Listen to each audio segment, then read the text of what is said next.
ఓం నమో వెంకటేశాయ. ఆధ్యాత్మిక విశేషాలకు స్వాగతం. ముందుగా ప్రధానాంశాలు.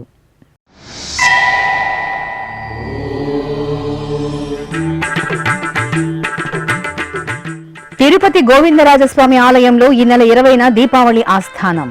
శాస్త్రోక్తంగా కోయిలాళ్వార్ తిరుమంజనం.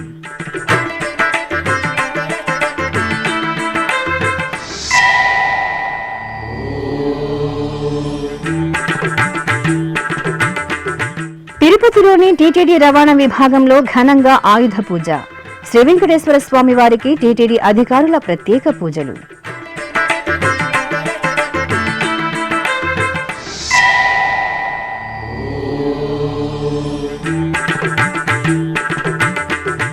నెల్లూరు మూలస్థానేశ్వర స్వామి ఆలయంలో పవిత్రోత్సవాలు ప్రారంభం. దోష పరిహార నిమిత్తం యాగశాలలో విశేష క్రతువులు.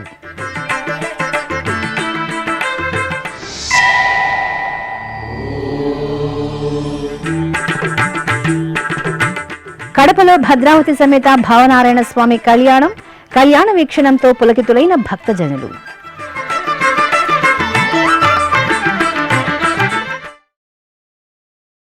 తిరుపతిలోని శ్రీ గోవిందరాజస్వామి వారి ఆలయంలో గురువారం ఉదయం కోయిలాళ్వార్ తిరుమంజన వేడుకలను శాస్త్రోక్తంగా నిర్వహించారు.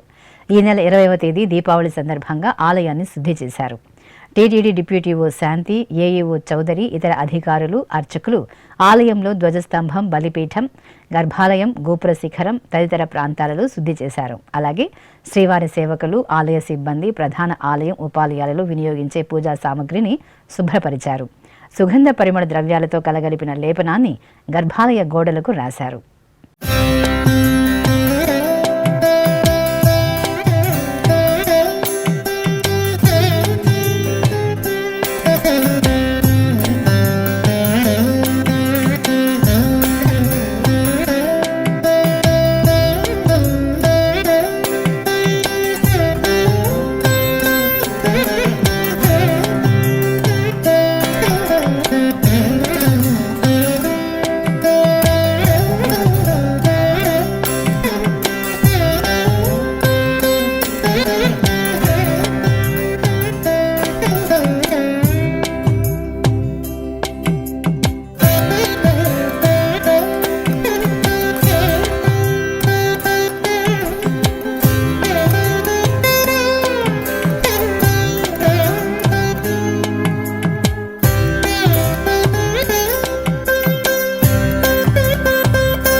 తిరుపతిలోని టీటీడీ రవాణా విభాగంలో గురువారం ఆయుధ పూజ కార్యక్రమాన్ని ఘనంగా నిర్వహించారు. TTD transport general manager Seshareddy, Annamacharya project ప్రత్యేక అధికారి మేడసాని మోహన్, రవాణా విభాగం సిబ్బంది శ్రీవారి కళ్యాణ రథాలు, ధర్మరథాలతో పాటు మొత్తం 319 వాహనాలకు, 115 ద్విచక్ర వాహనాలకు పూజలు నిర్వహించారు. అనంతరం రవాణా విభాగం ప్రాంగణంలోని శ్రీ వెంకటేశ్వర స్వామి వారి చెంత ప్రత్యేక పూజలు నిర్వహించి మహామంగళ హారతులు సమర్పించారు. ఈ సందర్భంగా అన్నమచార ప్రాజెక్టు కళాకారులతో ఏర్పాటు చేసిన సంగీత విభావరి ఆద్యంతం భక్తుల సభరితంగా సాగింది.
ఏలూరు మూలాపేటలో స్వయంభూగా వెలిసిన శ్రీ భువనేశ్వరీదేవి సమేత శ్రీ మూలస్థానేశ్వర స్వామివారి దేవాలయంలో పవిత్రోత్సవాలు ఆగమోక్తంగా ప్రారంభమయ్యాయి.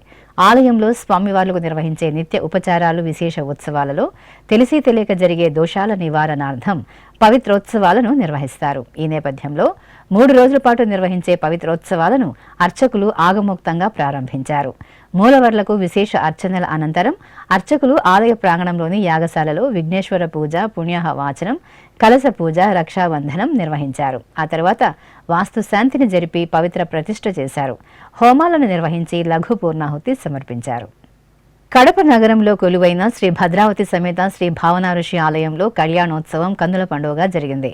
మాసోత్సవాలను పురస్కరించుకుని అర్చకులు ఆలయంలో ప్రత్యేకంగా ఏర్పాటు చేసిన వేదికపై భద్రావతి సమేత భావనా ఋషి ఉత్సవ మూర్తులను సర్వశోభితంగా అలంకరించి వేదికపై వేంచేపు చేశారు. రక్షాబంధనం, యజ్ఞోపవీత ధారణ, మాంగళ్య పూజ తదితర వైదిక క్రతువులను పూర్తి చేసిన తరువాత అర్చకులు వేదమంత్రోచ్చారణలు, మంగళ వాయిద్యాల నడుమ భద్రావతి సమేత భావనా ఋషి కళ్యాణాన్ని పూర్తి చేశారు.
ప్రపంచంలోనే ప్రఖ్యాత వైష్ణవ క్షేత్రంగా తిరుమల శ్రీ వెంకటేశ్వర స్వామి వారి దేవాలయం విలసిల్లుతూ భక్తజన భాగధేయమే వెలుగొందుతోంది.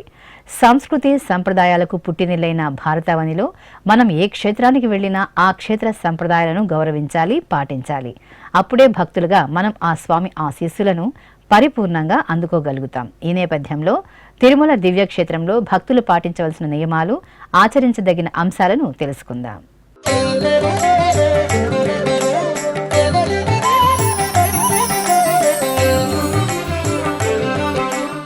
అఖిలాండ కోటి బ్రహ్మాండ నాయకుడైన శ్రీ మహావిష్ణువు వైకుంఠం వీడి భూలోకానికి వేంచేశారు.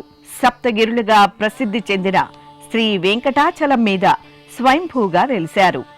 కలియుగంలో భక్తజనుల పాపాలు హరించడానికి కేవలం దర్శన భాగ్యం చేతనే జన్మ సార్థక్యం చేకూర్చేందుకు శ్రీనివాసమూర్తి నామంతో ఆ జగద్రక్షకుడు కొలువుదీరి ఉన్నారు. కలియుగ వైకుంఠధామం తిరుమల గురించి, పిలిస్తే పలికే ప్రత్యక్ష దైవం శ్రీ వెంకటేశ్వరుడి గురించి ఎంత విన్నా తక్కువే, ఎంత చదివినా అల్పమే, ఎంత రాసినా అణువంతే. కాని ఆ స్వామివారి దివ్య పాదాలను ఎంతగా శరణు వేడితే, పూజిస్తే అంత ఫలం, పుణ్యం, మోక్షం సిద్ధిస్తాయి. వడ్డీ కాసులు వాడు వరాలనివ్వనిదే తిరుమల క్షేత్ర సందర్శనం సాధ్యం కాదు. ఆ వరప్రదాత ఆశీస్సులతో తిరుమల క్షేత్రాన్ని సందర్శించే భక్తుల జన్మ ధన్యమే. ఈ నేపథ్యంలో ఎనలేని పవిత్రతను పొదివి పట్టుకున్న తిరుమల క్షేత్ర సంప్రదాయాలను భక్తులు పాటించాల్సిన అవసరం ఎంతైనా ఉంది. అలాగే నిషేధిత అంశాలను దృష్టిలో ఉంచుకొని అందుకు అనుగుణంగా తమ తిరుమల యాత్రను సఫలం చేసుకోవాల్సిన ఆవశ్యకత భక్తులపై ఉంది. ఇందుకోసం తిరుమల తిరుపతి దేవస్థానం కొన్ని నియమాలను, నిషేధాలను అమలు చేస్తోంది. వాటిని ప్రతి భక్తుడు తెలుసుకోవాల్సిన అవసరం ఎంతైనా ఉంది. భక్తులు తిరుమల యాత్రకు బయలుదేరే ముందు ఇష్టదేవతలను ప్రార్థించుకోవాలి. తిరుమలకు చేరుకున్న వెంటనే తొలుత స్వామి పుష్కరిణిలో స్నానమాచరించి తిరుమల క్షేత్ర సంప్రదాయం ప్రకారం శ్రీ వరాహ స్వామివారిని దర్శించుకోవాలి. ఆ తరువాత ఆనంద నిలయంలో శ్రీ వెంకటేశ్వర స్వామివారిని దర్శించుకొని అనుగ్రహాన్ని పొందాలి. దర్శనానికి వెళ్లే సమయంలో నిశ్శబ్దంగా ఉంటూ మనసులోనే ఓం నమో వెంకటేశాయ అని స్మరిస్తూ ఉండాలి. స్వామిపైనే పూర్తిగా ధ్యాస ఉంచాలి. తిరుమలలో సనాతన భారతీయ సంప్రదాయాలు, ఆచారాలను విధిగా పాటించాలి. తిరుమల పరిసరాలను పరిశుభ్రంగా ఉంచాలి. ఎక్కడా ఉమ్మివేయరాదు. బయోడిగ్రేడబుల్ ప్లాస్టిక్ కవర్లను మాత్రమే వినియోగించాలి. భక్తులు తమ కానుకలు, ముడుపులను శ్రీవారి ఆలయ హుండీలలోనే సమర్పించాలి. తలనీలాలను తిరుమలలోని పలు ప్రాంతాలలో టీటీడీ ఏర్పాటు చేసిన కళ్యాణ కట్టలలో సమర్పించాలి. శ్రీవారి ఆర్జిత సేవలు, విఐపి బ్రేక్ దర్శనం, 300 రూపాయల ప్రత్యేక ప్రవేశ దర్శనం ద్వారా శ్రీవారిని దర్శించుకోవడానికి విచ్చేసే భక్తులు తప్పనిసరిగా సంప్రదాయ వస్త్రాలనే ధరించాలి. పురుషులు ధోవతి, ఉత్తరీయం, కుర్తా, పైజామా, మహిళలు చీర, జాకెట్టు, లంగా, ఓణి, చున్నీతో పాటు చుడిదార్ ధరించాల్సి ఉంటుంది. స్వచ్ఛంద సేవ, శ్రీవారి సేవలో పాల్గొనదలిచిన వాలంటీర్లు కూడా డ్రెస్ కోడ్ను విధిగా పాటించాలి. శ్రీవారి దర్శనానికి వెళ్లే సమయంలో తిరునామం ధరించాలి. తిరుమల శ్రీవారి ఆలయ సమీపంలోని ఆకాశగంగా, పాప వినాశం తీర్థాలలో పుణ్యస్నానాలు ఆచరించాలి. అదేవిధంగా తిరుమల కొండపై కొన్ని ఆచరించకూడని అంశాలున్నాయి. అవేమిటో తెలుసుకుందాం. పవిత్రమైన శ్రీవారి ఆలయ మాడవీధులలో భక్తులు పాదరక్షలతో సంచరించరాదు.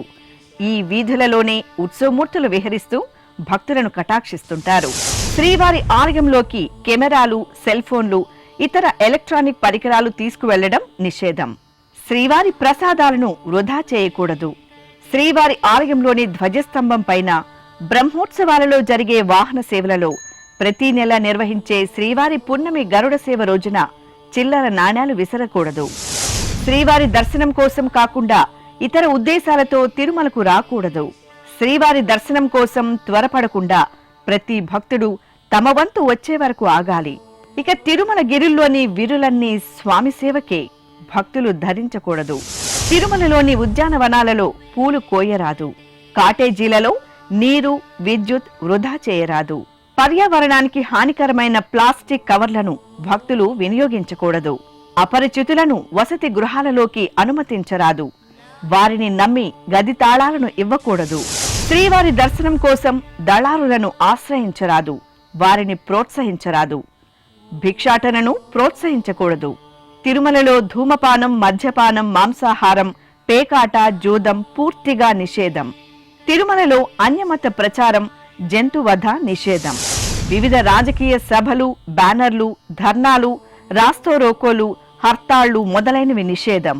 తొక్కిసలాటలకు, తోపులాటలకు తావు లేకుండా ఆలయ అధికారులకు, స్వచ్ఛంద సేవకులకు సహకరిస్తే భక్తులకు సంతృప్తికరమైన దర్శనం లభిస్తుంది. ఈ విషయాలను పూర్తిగా గమనించి తదననుగుణంగా తిరుమల యాత్రను ఓ ఆధ్యాత్మిక జీవితకాలపు మధుర జ్ఞాపకంగా మిగిల్చుకొని భక్తులు సప్తగిరీసుని కృపకు పాత్రులు కావాలని కోరుకుందాం. ఇప్పుడొక చిన్న విరామం. వేగవంతమైన నేటి ఆధునిక కాలానికి తగ్గట్టుగా అంతర్జాలంలో తొలిసారిగా తిరుమల శ్రీవారి అనుగ్రహంతో మీ వీణుల విందుకై ఆధ్యాత్మిక ఆనందానికై వస్తున్న శ్రీవారి మరో శ్రవణ భక్తి తరంగం ఎస్వీబీసీ ఆన్లైన్ రేడియో. వినరో భాగ్యము, వినరో భాగ్యము విష్ణు కథ. వినండి, విని తరించండి. కేవలం మీ అరచేతిలో నిరంతరం ఉండే మీ మొబైల్ ఫోన్లో ఎస్వీబీసీ ఆన్లైన్ రేడియో ప్రసారాలు ప్రపంచ వ్యాప్తంగా మీరు ఎక్కడున్నా సరే మీ రోజువారీ పనులు చేస్తూనే శ్రవణానందంగా వింటూ సాగిపోండి. ఆధ్యాత్మిక ఆనందాన్ని పొందండి. 24 గంటలు ఆన్లైన్లో మీకు తోడుగా ఎస్వీబీసీ ఆన్లైన్ రేడియో. మరి ఇంకెందుకు ఆలస్యం? వెంటనే మీ మొబైల్లో ఎస్వీబీసీ యాప్ డౌన్లోడ్ చేసుకోండి. ఎస్వీబీసీ ఆన్లైన్ రేడియోను ఆలకించండి, ఆస్వాదించండి. తిరుమల శ్రీవారి అనుగ్రహాన్ని పొందండి. ఓం నమో వెంకటేశాయ. ఆధ్యాత్మిక విశేషాలకు తిరిగి స్వాగతం. చిత్తూరు నగరంలోని శ్రీ కోదండరామాలయంలో పవిత్రోత్సవాలు ఘనంగా జరుగుతున్నాయి. ఆలయంలో ఏడాది పొడవునా స్వామివారికి నిర్వహించే నిత్య పూజలు, విశేష ఉత్సవాలలో తెలిసి తెలియక జరిగే దోషాల నివారణార్థం పవిత్రోత్సవాలను నిర్వహిస్తారు. ఈ నేపథ్యంలో 3 రోజుల పాటు నిర్వహిస్తున్న ఉత్సవాలలో 2వ రోజున పవిత్ర సమర్పణ జరిగింది. ముందుగా సీతాలక్ష్మణ సమేత శ్రీరామచంద్ర స్వామి మూలమూర్తులు ఉత్సవమూర్తులకు విశేష అలంకరణలతో ప్రత్యేక పూజలు చేశారు. తరువాత అర్చకులు పవిత్రాలను శిరస్సున పెట్టుకుని మేళతాళాలు మంగళ వాయిద్యాల నడుమ ఆలయ ప్రదక్షిణగా తీసుకువచ్చి సీతాలక్ష్మణ సమేత శ్రీరామచంద్రమూర్తి ఉత్సవమూర్తులు మూలమూర్తులు ద్వారపాలకులకు సుదర్శన ఆల్వార్లకు యోగ నారసింహ స్వామివారికి లక్ష్మీ హయగ్రీవ స్వామి గోదాదేవికి రామానుజులకు ఆంజనేయ స్వామివారికి ధ్వజస్తంభం బలిపీఠాలకు ఆలయ గోపురాలకు పవిత్రాలను సమర్పించి హారతులు సమర్పించారు.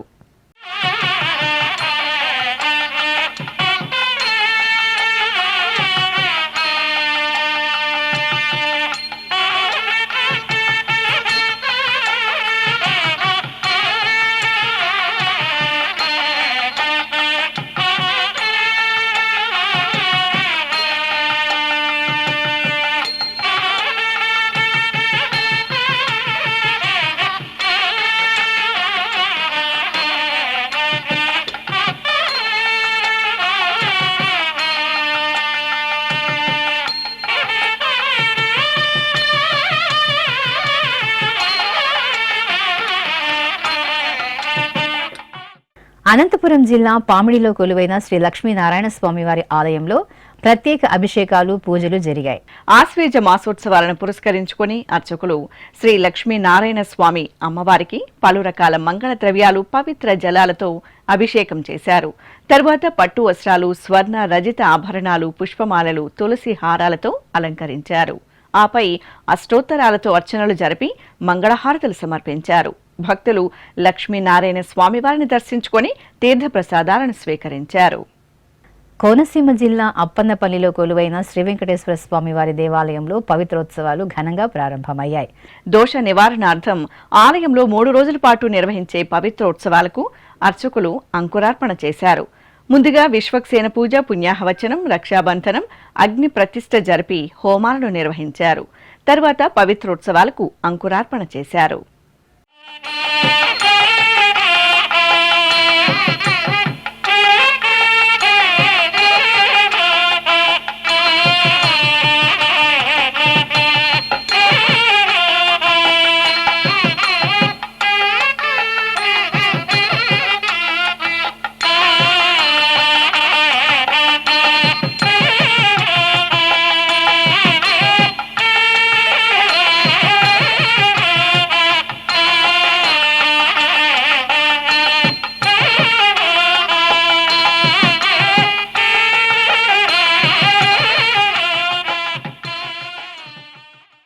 కడప నగరం దేవుని కడపలో కొలువైన శ్రీ వీరాంజనేయ స్వామి వారి ఆలయంలో అభిషేకోత్సవం ఘనంగా జరిగింది. మాసోత్సవాలను పురస్కరించుకుని అర్చకులు రామబంటు మూలమూర్తికి శుద్ధ జలాలతో శుద్ధి చేసి పాలు, పెరుగు, తేనె, పంచదార తదితర సుగంధ పరిమళ ద్రవ్యాలతో అర్చకులు అభిషేకాన్ని కనుల పండుగగా నిర్వహించారు. తర్వాత అంజనీసుతుడికి నూతన వస్త్రాలు, సంపంగి, రోజా తదితర పుష్పమాలలతో సుందరంగా అలంకరణ చేశారు. తర్వాత తమలపాకుల అర్చన జరిపి ధూపదీప నివేదనలు, మహామంగళ హారతులు సమర్పించారు. భక్తులు పవనసుతిని పరిమళ ద్రవ్యాల్లో సేవించి జై హనుమాన్ నామస్మరణలతో పులకితులయ్యారు. అవధారు చిత్తగించు హనుమంతుడు వీడే భువిలోన కలశాపుర హనుమంతుడు. అవధారు చిత్తగించు హనుమంతుడు వీడే భువిలోన కలశాపుర హనుమంతుడు. అవధారు చిత్తగించు హనుమంతుడు. అవధారు చిత్తగించు హనుమంతుడు.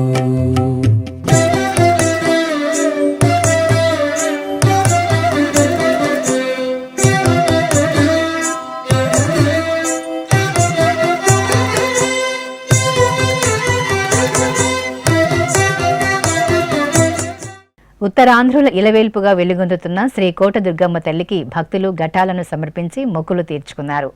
చల్లని తల్లి శ్రీ కోట దుర్గమ్మకు భక్తులు ఏటా ఆశ్వేజ మాసంలో ఘటాలను సమర్పించడం ఆనవాయితీ.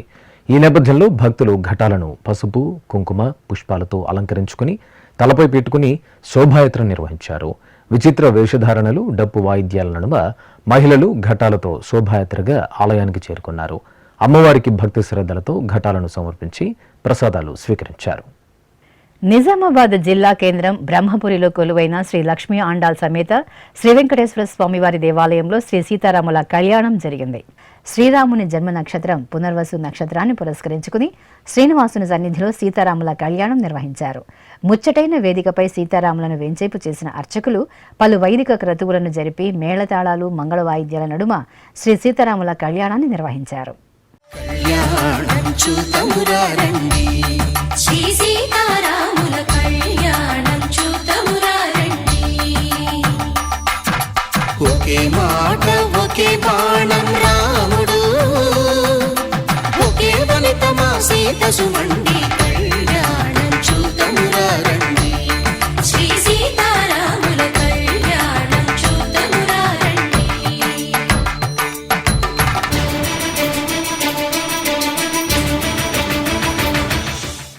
తెలంగాణ రాష్ట్రం వనపర్తి జిల్లా కొత్తకోట మండలం కానాయపల్లి స్టేజి వద్ద ఉన్న ప్రసిద్ధ శైవ క్షేత్రం శ్రీ కోటిలింగేశ్వర దత్త దేవాలయంలో శ్రీ కోటిలింగేశ్వర స్వామి వారికి ఏకాదశి రుద్రాభిషేకం వైభవంగా జరిగింది.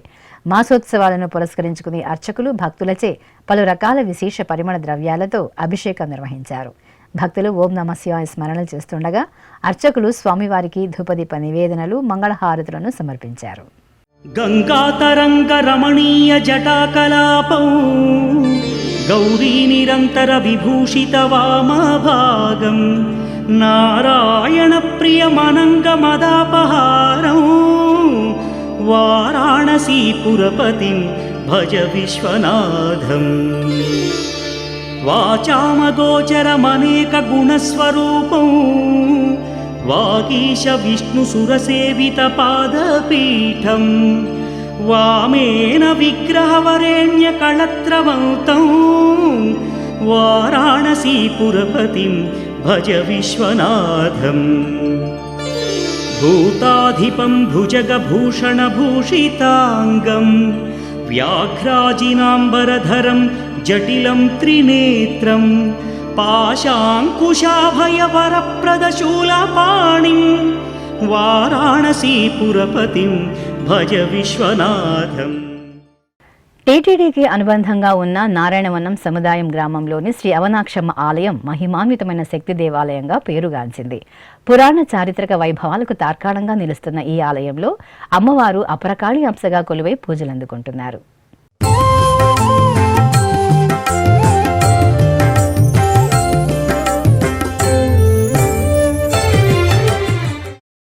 తిరుపతి జిల్లా నారాయణవనం సమీపంలోని సముదాయం గ్రామంలో కొలువుదీరి భక్తులను కటాక్షిస్తున్న శక్తి రూపిణి శ్రీ అవనాక్షమ్మవారు. ఆకాశరాజు కోటకు సంరక్షణ దేవతగా, నారాయణవనం గ్రామ దేవతగా, ఆకాశరాజు ఇంటి దేవతగా అవనాక్షమ్మ తల్లి పూజలందుకున్నారు.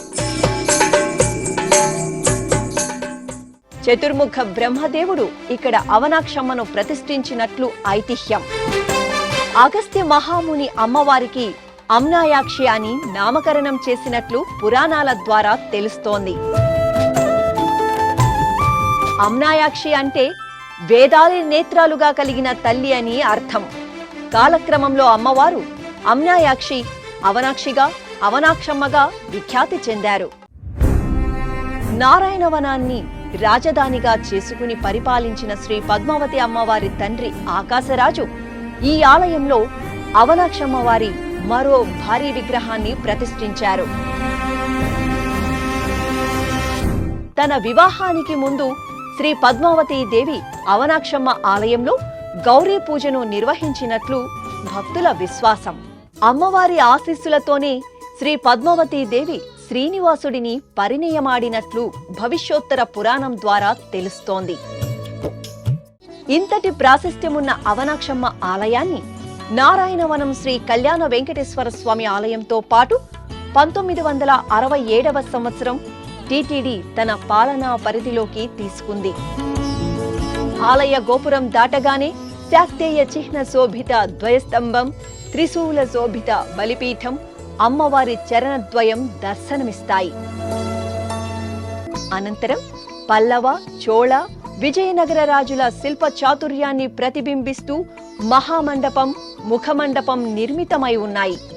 అంతరాళం దాటి గర్భాలయ ప్రవేశం చేయగానే అరివీర శక్తి స్వరూపినిగా 10 అడుగుల ఎత్తులో 8 చేతులతో ఆయుధధారినిగా, చండ ప్రచండ అగ్ని జ్వాలల నడుమ ఉగ్రరూపినిగా, ఎడమకాలు ఎత్తైన పీఠంపై ఉంచి శిష్ట రక్షణ దుష్ట సంహారినిగా అవనాక్షమ్మ అద్భుత దర్శనం భక్తులను సంభ్రమాశ్చర్యాలకు గురి చేస్తుంది. ఇంతటి ప్రశస్తి చెందిన అమ్మవారి ఆలయంలో ఏటా టీటీడీ ఆధ్వర్యంలో వార్షిక బ్రహ్మోత్సవాలు, పవిత్రోత్సవాలు, ఇతర ఉత్సవాలను ఘనంగా నిర్వహిస్తున్నారు. నారాయణవనం సమీప ప్రాంతాల ప్రజలతో పాటు తమిళనాడు రాష్ట్రం నుండి భక్తులు విశేషంగా తరలివచ్చి అమ్మవారిని దర్శించుకుంటున్నారు.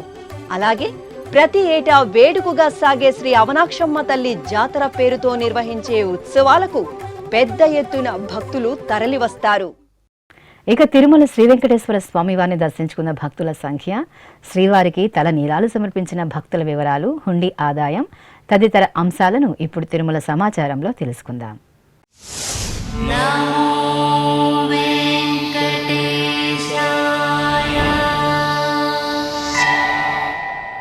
తిరుమల శ్రీ వెంకటేశ్వర స్వామి వారిని బుధవారం 75,919 మంది భక్తులు దర్శించుకున్నారు.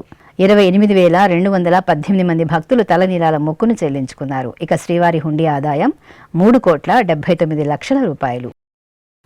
ఆధ్యాత్మిక విశేషాలు ఇంతటితో సమాప్తం. తిరిగి రాత్రి 10 గంటలకు ప్రసారమయ్యే ఆధ్యాత్మిక విశేషాలలో మళ్ళీ కలుసుకుందాం. ఓం నమో వెంకటేశాయ.